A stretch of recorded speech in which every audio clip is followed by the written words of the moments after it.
La semana pasada había comenzado el juicio oral y público en esta causa.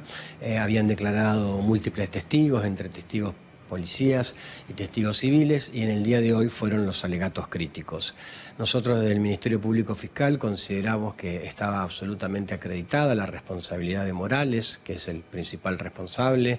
de estos graves hechos sucedidos, y digo graves hechos porque recordemos que Morales estaba cumpliendo prisión preventiva en el año 2023 por un delito donde se lo acusaba también de violación a la ley 23737, la ley especial de estupefacientes, y se había fugado limando los barrotes del lugar donde estaba detenido en una fuga cinematográfica. Y a raíz de eso es que la prevención, lógicamente, lo buscaba. Se tuvo entonces el dato de que estaba oculto en un domicilio de Concordia, se procedió al allanamiento de ese domicilio y el 30 de abril de este año no solo se lo encontró a Morales ahí, o sea, se dio con el prófugo de la justicia, sino que también, y para sorpresa, digamos, de los preventores, se encontró gran cantidad de sustancias estupefacientes en su poder. Y cuando decimos elevada cantidad de sustancias, porque se encontraron más de 6 kilos de droga, fraccionadas en 9 envoltorios, que pesaron, como digo, más de 6 kilos, tenía un gran valor ese cargamento económico, lo cual detallamos en el alegato. Y también en el alegato cuando pedimos la condena de Morales, pero no solo la condena, sino nos parecía importante que la subsunción jurídica aplicable fuera la del artículo 5º, inciso C, y no la de la tenencia simple de estupefaciente, es decir, que esto era una tenencia agravada, que el destino de este estupefaciente era el comercio y que al ser el destino del comercio, el peligro para la salud pública iba a ser evidente. Y en ese sentido consideramos que había múltiples indicadores, como dice la doctrina y la jurisprudencia, para que se lo condene por el artículo 5º, es decir, se había encontrado, además del estupefaciente, balanza de precisión, se había encontrado recortes de nylon, se había encontrado dinero en cantidades significativas, y además pusimos de manifiesto en el alegato esta idea, y citamos jurisprudencia del tribunal al respecto, de que Morales ya no era alguien extraño justamente a esta actividad de la comercialización de estupefacientes, sino que además de la causa en la cual estaba con prisión preventiva, investigado por la justicia de Misiones, en tal sentido tenía 2 condenas anteriores también por transporte de estupefacientes. Nos parecía que todos estos elementos analizados de manera conglobante, determinaban la responsabilidad de Morales, y bueno, y por eso pedimos una pena de prisión. La defensa pidió la absolución y bueno, el tribunal lo condenó, así que consideramos importante la condena. ¿A cuánto se le ha condenado Morales? Y también consultarles, por un lado, ¿qué es lo que él alega?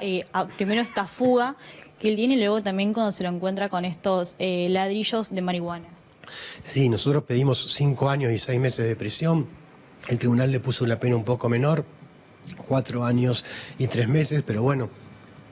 los jueces dirán justamente por qué es esa pena menor. Lo importante para nosotros es que la condena es en el sentido y por la calificación jurídica que solicitamos. Con respecto a la fuga, eso se está investigando aparte, ¿no es cierto? En este momento, lo que nosotros nos acometimos, digamos, a dilucidar era la responsabilidad por el secuestro de droga en el domicilio acaecido el 30 de abril de este año 2024. Quiero decir que a la par de la sentencia condenatoria a Morales, también se dispuso la aplicación de una multa de más de 2 millones de pesos. Eso me parece importante también decirlo, porque como nosotros sostuvimos en el alegato, y digo nosotros porque actué junto al doctor Barreto, dijimos que Morales tenía el poderío económico para hacer frente a esta multa y que no se declare la inconstitucionalidad de los montos como se hace en otras oportunidades. Y prueba del poderío de Morales, dijimos, era por un lado para tener un cargamento valuado en más de $16.000 y por otro lado también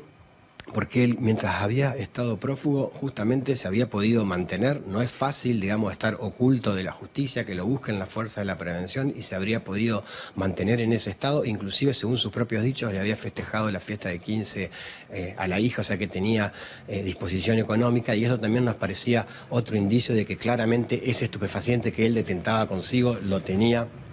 para venderlo, y como les digo, y para generar este perjuicio a la salud pública. ¿Dónde va a cumplir ahora la condena Morales? Y también hubo otra persona que estuvo también detenida junto a él de apellido Fontán también. ¿Cuál es la participación que ustedes entienden que ha tenido esta persona? Sí, exactamente. Bueno, Morales está detenido en Marcos Paz, va a permanecer detenido porque la pena que se le puso es una pena en firme, ¿no es cierto? Es una pena de prisión efectiva, justamente. Ustedes saben que el Código Procesal establece que las penas condicionales, digamos, las penas que no van a la cárcel son aquellas de 3 años o menos, y acá en este caso justamente la pena es mayor, o sea que la tiene que cumplir en un establecimiento penitenciario.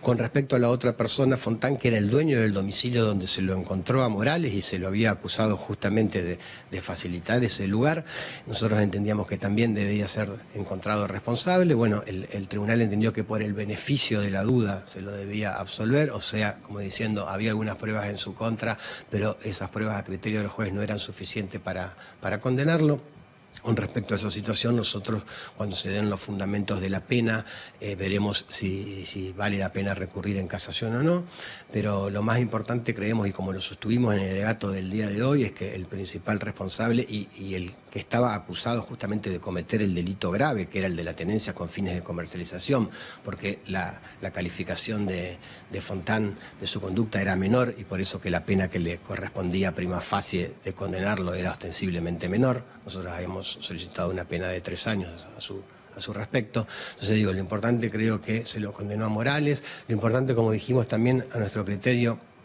en la finalización del alegato, es que esta causa pudo determinar, primero, que no quede impune justamente el hallazgo de esta importante cantidad de droga, pero además que ahora a Morales se lo puede seguir juzgando en la causa de Misiones del Dorado por la cual él estaba preso y se fugó, y a su vez también tiene que dar cuenta del delito de evasión, porque justamente el haberse fugado limándole los barrotes presuntamente de ese lugar también tiene que dar cuentas a la justicia, digamos, en ese sentido. Y para finalizar, algo que dijimos en el alegato también, consideramos de que justamente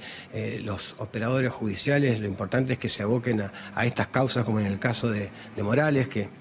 son personas que hacen una